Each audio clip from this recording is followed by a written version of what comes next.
അയ്യോ തമ്പുരാനായിരുന്നു.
ഞങ്ങൾ ഇവിടുന്ന് പോകുന്നത് വരെ അവകാശവും പറഞ്ഞ് തമ്പുരാക്കന്മാരി മുറ്റത്ത് കാലുകുത്തിയ ഇനി ഭൂമി കുത്താൻ കാലുണ്ടാവില്ല. ചവിട്ട് കുടിക്കും ഞാൻ.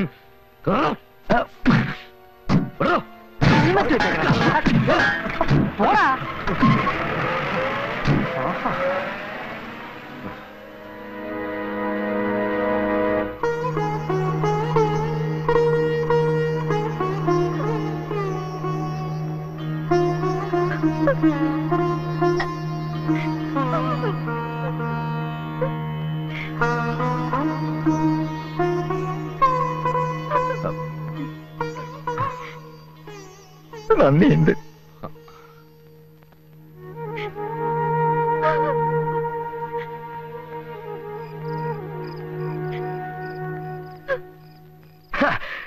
എന്ത് തന്തയില്ലായ്മയാണ് ഈ കാണിച്ചത്? 19 വർഷം സ്ഥിരമായിട്ട് താമസിക്കുന്ന സ്ഥലത്തുനിന്ന് ഒഴിപ്പിക്കാന്ന് പറഞ്ഞാൽ വകുപ്പ് വേറെയാണ്. ലാൻഡ് ട്രിബ്യൂണലാണ് കേസെന്ന് ഞാൻ വക്കീലിനെ ഓർമ്മിപ്പിച്ചതായിരുന്നു. എന്തായാലും ഇന്നിനി നിങ്ങൾ അങ്ങോട്ട് പോകണ്ട. വിഷപ്പാമ്പുകളെയല്ലേ നോവിച്ചു വിട്ടിരിക്കുന്നത്. ഏയ് അവര് വിഷപ്പാമ്പൊന്നും അല്ലണ്ണാ, വെറും ഓലപ്പാമ്പുകളാ. ഞാഞ്ഞൂലും തലപൊക്കി തുടങ്ങി. എന്തോന്ന്? ഇത്രയും കാലം കാത്തു സൂക്ഷിച്ചിട്ട് അവസാനം ഈ കൊട്ടാരം അന്യാധീനപ്പെട്ടു പോണത് കാണേണ്ടി വന്നല്ലോ എന്ന് ഓർക്കുമ്പോ അവകാശികളില്ലാത്ത മാണിക്യം കിട്ടാൻ 1000 പേരെ കൊതിക്കും. നമ്മളൊക്കെ ഇവിടത്തെ കാവൽക്കാര് മാത്രം. ഉടയവരെത്തുമ്പോ തിരിച്ചേൽപ്പിച്ച് മടങ്ങുക. അതിനപ്പുറം ഒരു സെന്റിമെന്റ്സും ഒന്നിനോടും വേണ്ട. എല്ലാം മറന്നേക്കാന്ന്. ഈ ജന്മം അതിന് പറ്റില്ല. ഓർമ്മ വെച്ച നാള് മുതൽ ഞാൻ കണ്ടു തുടങ്ങിയതാ ഈ കൊട്ടാരം. ഈ മണ്ണ് കിടന്ന് എന്നെ മരിക്കണം. ഒക്കെ ഒരു മോഹ നടക്കില്ല എന്നറിയാം. ഒന്നും നമുക്ക് സ്വന്തമായിരുന്നില്ലല്ലോ അച്ഛ. സ്വന്തം നമ്മൾ കരുതിയതല്ലേ. എന്നേക്കുമായി നഷ്ടപ്പെട്ടു പോയതിനേക്കാൾ വലുതല്ലല്ലോ അച്ഛ ഇനി നഷ്ടപ്പെടാനുള്ളത്. ഒന്നിനും കഴിവില്ലാത്ത ഈ അച്ഛന്റെ മകളായി പറഞ്ഞല്ലോ മോളെ നീ. എന്റെ മോളെയും വിളിച്ചുകൊണ്ട് ഞാൻ എങ്ങോട്ട് ഇറങ്ങി പോകൂ എന്റെ ഭഗവതി. ഈ ഞങ്ങളൊക്കെ ഇല്ലേ ഇവിടെ? പെരുവഴിയിലൊന്നുമല്ല ഞങ്ങൾ ജനിച്ചത്. വലുതല്ലെങ്കിലും എനിക്കുണ്ടൊരു വീട്. സ്നേഹിക്കാൻ മാത്രം അറിയാവുന്നൊരു അമ്മയുണ്ട്. ഇവിടെ നിന്ന് ഇറങ്ങുമ്പോ വിരോധമില്ലെങ്കിൽ എന്റെ വീട്ടിലേക്ക് വരാം. ഒരു കാര്യസ്ഥനായിട്ടല്ല, ഒരു കാരണവരായിട്ട്.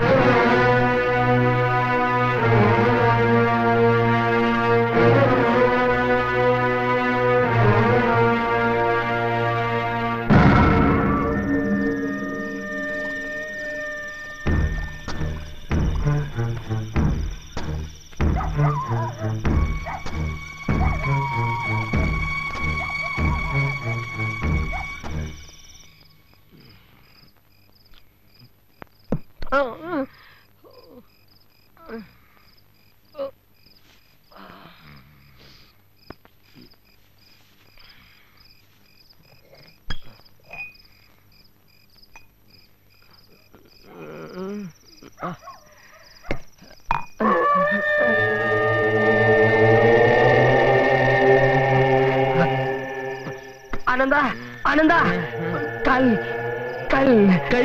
കള്ളു കുടിച്ചിട്ടില്ലേ കിടന്നത്? അവല്ല, കല്ലറയുടെ അടുത്ത് ആരോ നിൽക്കുന്നു.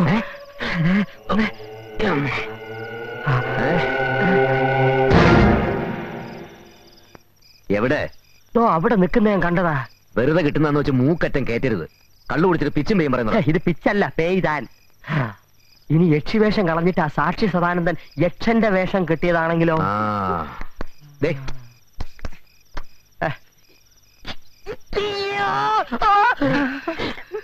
നീ എന്തിനാ വേഷം മാറി അവിടെ പോയി നിന്നത്?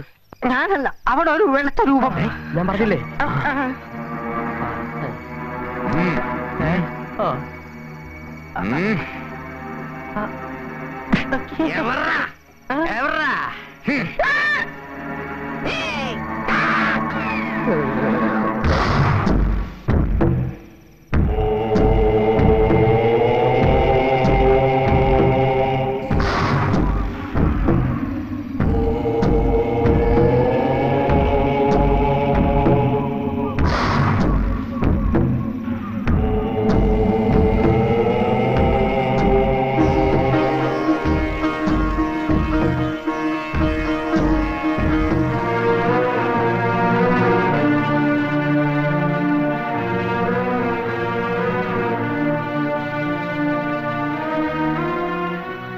അനന്തൻ അല്ലേ?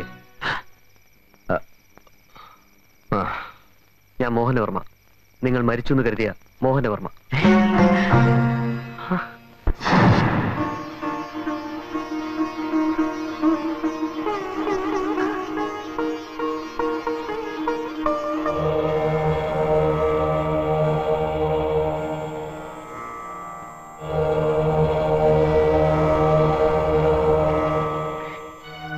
സ്വയം നിയന്ത്രിച്ച് ചികിത്സയ്ക്ക് വിധേയനായി കഴിഞ്ഞിരുന്ന ഞാൻ കുറച്ചുനാൾ കഴിഞ്ഞപ്പോഴാണ് ഒരു സത്യം മനസ്സിലാക്കിയത്.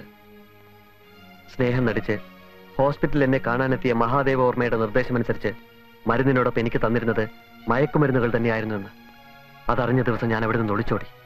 പിന്നെ ഞാൻ എത്തിപ്പെട്ടത് ഒരു ആശ്രമത്തിലായിരുന്നു. ഓർമ്മകളെല്ലാം മറഞ്ഞു പോകാൻ തുടങ്ങിയ എന്റെ തലച്ചോറിലേക്ക് എല്ലാം തിരിച്ചു കൊണ്ടുവന്നത് ആശ്രമത്തിലെ ചികിത്സയും ധ്യാനവുമായിരുന്നു.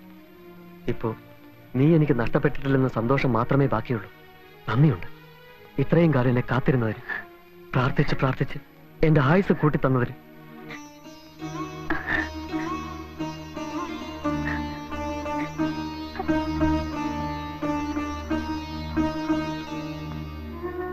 അനന്ത, ആരുമില്ലാത്തവരെയൊക്കെ കാത്തിരക്ഷിച്ചതിന് എങ്ങനെയാ നന്ദി പറയേണ്ടത് എനിക്കറിയില്ല. സത്യത്തിൽ നന്ദി പറയേണ്ടത് ഞാനല്ലേ തമ്പുരാനെ? സ്വപ്നം കാണാൻ പോലും കഴിയാത്ത ഈ കൊട്ടാരത്തില് കുറച്ചു ദിവസമെങ്കിലും താമസിക്കാൻ കഴിഞ്ഞു തന്നെ ഒരു മഹാഭാഗ്യം. ഇനി നിങ്ങളെ ഇവിടുന്ന് ആരും ഇറക്കി വിടില്ല. ആശിച്ചതുപോലെയൊക്കെ നടക്കുകയും ചെയ്യും. എന്നേക്കുമായി നഷ്ടപ്പെട്ടു എന്ന് തീർച്ചപ്പെടുത്തിയതൊക്കെ ഈശ്വരൻ തിരിച്ചു തന്നപ്പോ സന്തോഷായില്ലേ? പിന്നെ നിങ്ങളുടെയൊക്കെ ഈ ഒത്തുചേരലിനൊരു നിമിത്തമാവാൻ കഴിഞ്ഞു തന്നെ സന്തോഷം. കഴിഞ്ഞതൊക്കെ ഓർക്കാൻ ഇഷ്ടപ്പെടാത്ത ഓർമ്മകളായിട്ട് അങ്ങോട്ട് മറക്കുക. ഇനിയിപ്പോ അതിന് രോഹിണിയും കൂട്ടിനുണ്ടാവുമല്ലോ. അനന്ത, എത്ര ശ്രമിച്ചിട്ട് മറക്കാൻ പറ്റാത്ത ചില ഓർമ്മകൾ എന്റെ മനസ്സിൽ കിടന്ന് നേറുന്നുണ്ട്. അതടങ്ങണമെങ്കിൽ എനിക്ക് ചിലത് ചെയ്തു തീർക്കണം. അതിന് അനന്തന്റെ സഹായം എനിക്ക് ആവശ്യമാണ്. അനന്തനോട് എനിക്ക് ചിലത് പറയാനുണ്ട്. വരൂ.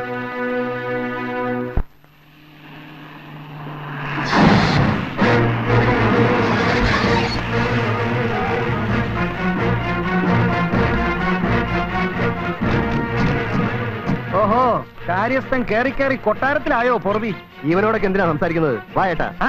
ചന്ദനോ മഹാഗണോ ഒക്കെ അവിടെ നിൽക്ക്. അകത്തേക്ക് കയറാൻ വരട്ടെ. ആരാ അകത്ത്, ആരാ പുറത്തെന്ന് നമുക്ക് കാണാം. വിളിക്കാൻ എന്റെ റിസീവറെ.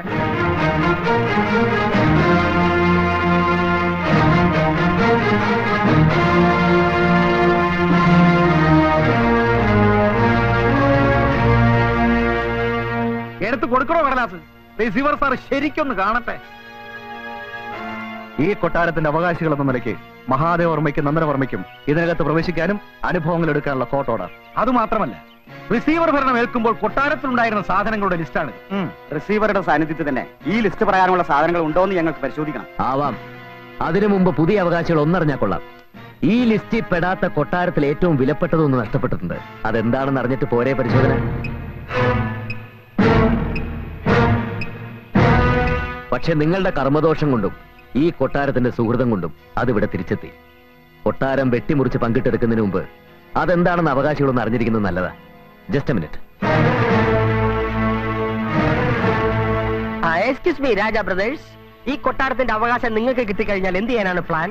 Museum, bar attached hotel or private residence? നിങ്ങൾക്ക് ഒരു പുല്ല് അറിഞ്ഞു തുടങ്ങി ഞാൻ പറഞ്ഞുതരാം. ആ പ്ലാൻ.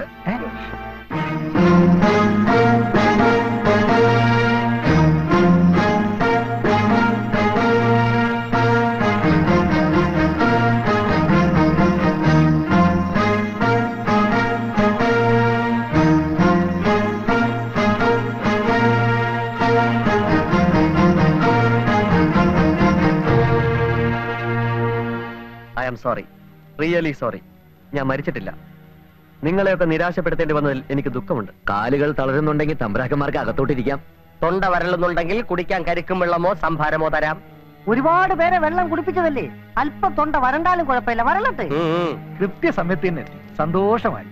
പിന്നെ മോഹനവർമ്മയും നമ്മെ തെറ്റിക്കാൻ ഇവർ പലതും പറഞ്ഞെന്നിരിക്കും. അതൊന്നും വിശ്വസിക്കരുത്. അതെ, റിസീവറായി വന്ന് ഇയാൾ കൊട്ടാരത്തിൽ കാണിച്ച അക്രമങ്ങൾ എന്തൊക്കെയാണെന്ന് മോഹനവർമ്മയ്ക്ക് അറിയോ? അറിയാം. ആ ധാരണകളൊക്കെ ഒന്ന് മാറ്റാൻ വേണ്ടി തന്നെയാണ് ഞാൻ വന്നത്. തമ്പുരാനും തമ്പുരാട്ടി മരിച്ചപ്പോ മോഹനവർമ്മ വന്നിട്ടേ അടക്കം ചെയ്യാവൂ എന്ന് ഏറ്റവും കൂടുതൽ വാശി പിടിച്ചത് ഞങ്ങളാണ്. നിർത്തൂ. മരിച്ചതല്ല, കൊന്നതല്ലേ നിങ്ങൾ? എന്തിനായിരുന്നു ഇത്രയും ക്രൂരത? പണത്തിന് വേണ്ടിയോ?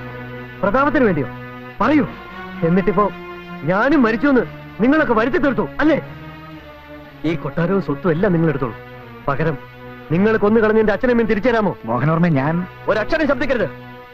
നിങ്ങൾക്കറിയാമോ, ഇവളുടെ മുഖം ഞാൻ കാണുന്നതിന് മുമ്പാണ് നിങ്ങളെ ഞാൻ കണ്ടിരുന്നതെങ്കിൽ രണ്ടുപേരും ജീവനോടെ ഇരിക്കില്ലായിരുന്നു. പക്ഷേ നിയമത്തിന്റെ കയ്യിൽ നിന്ന് രക്ഷപ്പെടാൻ നിങ്ങളെ ഞാൻ അനുവദിക്കില്ല. നീ ഞൊട്ടും മയക്കുമരുന്ന് കഴിച്ച് തലയ്ക്ക് സ്ഥിരതയില്ലാത്ത നിന്റെ വാക്ക് ഏത് പുല്ലം കേൾക്കാനാ? തന്നെ പോലത്തെ ഒരു പുല്ലം കേൾക്കില്ലായിരിക്കും, പക്ഷെ മുകളിലിരിക്കുന്ന ഈശ്വരത് കേട്ടടോ. അതുകൊണ്ടാണല്ലോ നിങ്ങളൊക്കെ കൂടി ഇല്ലാതാക്കാൻ ശ്രമിച്ചിട്ടും റെയിൽവേ ട്രാക്കിൽ കിടന്ന് മരിച്ചിട്ടും ശേഷക്രിയ നടത്തിയിട്ട് പോലും മോഹനവർമ്മ തിരിച്ചു വന്നത്. ഓക്രത്തരം പറയുന്നോളാ തെണ്ടി. ഇനി ഇവിടെ നിന്ന് വിശുദ്ധനാവാൻ ശ്രമിച്ച അടിജന്റെ പല്യങ്ങളെയും. ഇവനോട് എന്തിനാ സംസാരിക്കുന്ന ഏട്ടാ? നമുക്ക് പോകാം. അങ്ങനെ പോയാലോ? ചിത്തരപുരം കൊട്ടാരത്തിലെ വലിയ തമ്പുരാന്റെയും അമ്മ തമ്പുരാട്ടിയുടെയും കൊലപാതകത്തെ കുറിച്ച് തമ്പുരാക്കന്മാരൊന്നും പറഞ്ഞില്ലല്ലോ. മോഹനവർമ്മയ്ക്ക് അതൊക്കെ ഒന്ന് അറിയണ്ടേ? ആ കൊലപാതകം ഞങ്ങളും തമ്മിൽ എന്ത് ബന്ധം? പൊതുജനത്തിന്റെയും പോലീസിന്റെയും കണ്ണിൽ ബന്ധമില്ലായിരിക്കാം, പക്ഷെ ആരും കാണാത്തൊരു കണ്ണിയുണ്ട്. ആരുടെയും കണ്ണിൽ ഒരിക്കലും പെടില്ല എന്ന് കരുതി ആവശ്യം കഴിഞ്ഞ് നിങ്ങൾ വലിച്ചെറിഞ്ഞ കണ്ണി ചെന്ന് വീണത് ഈ മോഹനവർമ്മ തമ്പുരാന്റെ മുമ്പിലാ. കണ്ണിയും കണ്ണി വാങ്ങി ഞങ്ങൾക്കെതിരെ തെളിവുണ്ടോ നിന്റെ? ഉണ്ടോ?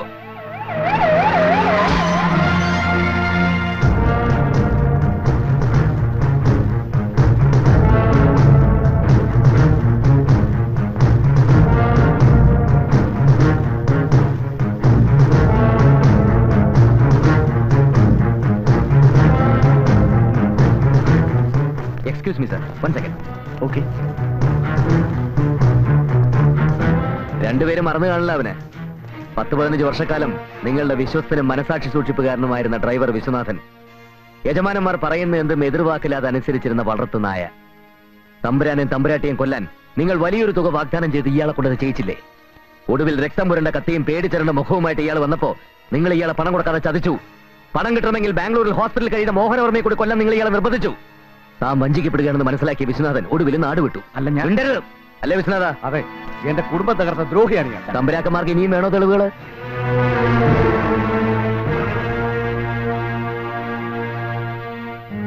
ഒടുവിൽ വിശ്വനാഥൻ ചെന്ന് പെട്ടത് ഈ മോഹനവർമ്മ തമ്പുരാന്റെ മുമ്പിൽ തന്നെയായിരുന്നു. എല്ലാം തുറന്നു പറഞ്ഞ് നിയമത്തിന് മുമ്പിൽ കീഴടങ്ങുകയും ചെയ്തു. ഇനി നിങ്ങൾക്ക് രക്ഷയില്ല. കുറ്റം ചെയ്യുന്നതിനേക്കാൾ ഗുരുതരമാണ് കുറ്റം ചെയ്യാൻ പ്രേരിപ്പിക്കുന്നത്. യെസ്, ഇന്ത്യൻ പീനൽ കോഡിലെ ഒരു സെക്ഷനിലും നിങ്ങളെ രക്ഷിക്കാൻ ലൂപ്പ് ഹോൾസ് ഉണ്ടാക്കില്ല. കാരണം ഈ കേസ് കോടതിയിൽ വാദിക്കുന്നത് ഞാനായിരിക്കും, അഡ്വക്കേറ്റ് അനന്ത പത്മനാഭൻ. തമ്പുരാക്കന്മാരെയൊക്കെ പ്രതിക്കൂട്ടി കയറ്റി നിർത്തി നക്ഷത്രക്കാലെണ്ണി ചാണ്ടം കീറി അഴിയെണ്ണിക്ക് ഞാൻ. അല്ല, ഇവിടെ ഒരു ഒത്തുതീർപ്പ്. ഈ കേസിൽ മാത്രം തമ്പുരാക്കന്മാർക്ക് ഒത്തുതീർപ്പില്ലടാ. ചന്ദന